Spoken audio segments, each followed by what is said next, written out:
Lord Teverson, your committee, the Lord Select Committee on the Arctic, has published its call for evidence today.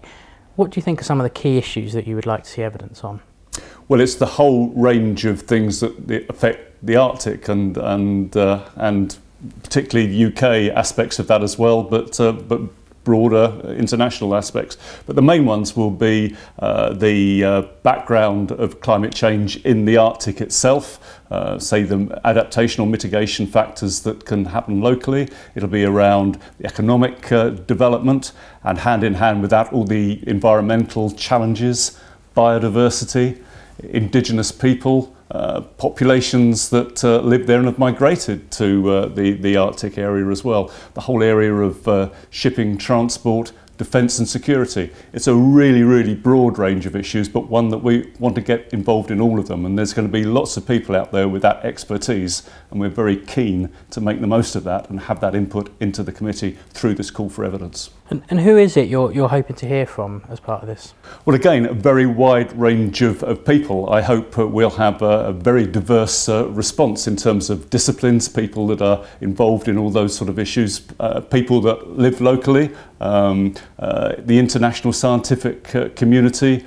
the people in government or in Parliament in those states, in the Arctic states, right the way through to NGOs, local government, anybody that has evidence that they think is important to this inquiry about the Arctic. We would very, very much like to hear from them.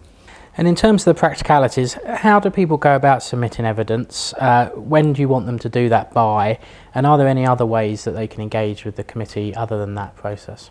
Okay, well, we have now sent out the call for evidence. It's out there, so we can receive written evidence coming in from now on right the way through to the end of September. September the 29th is the final day, but I would really encourage people not to leave it to the last minute. If you've got something you want to say to us, something, whether you're a business, whether you're an NGO, whether you're a scientist, a politician, whatever you are, get that information and that evidence into us now. You can do that through the parliamentary website, the UK House of Lords website.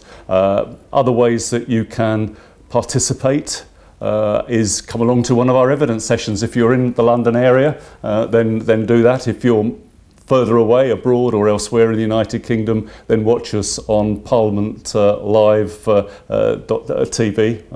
That is one of the ways of doing that. Or you can get involved on, we have quite an active Twitter account at LordsArctic.com. And that's another way to engage in the conversation. And we're trying to open this inquiry out to as many people as we can, not just in the UK, beyond that, whether it's, as I said, NGOs, citizens, scientists, businesses, whatever. Please come and talk to us. And once people have submitted evidence, what's the process from there? When is it you would expect the committee to publish their report? Well, that will be in February next year, 2015. So we will be collecting evidence right the way through till the end of September, both live and from written sources. And then the committee, my fellow peers, will go through all of that, and then we'll come out of our report at the end of the day around in February 2015. Quite a short period in reality to produce something that we think will be really, really important in terms of a policy statement, not just for the United Kingdom, but beyond that.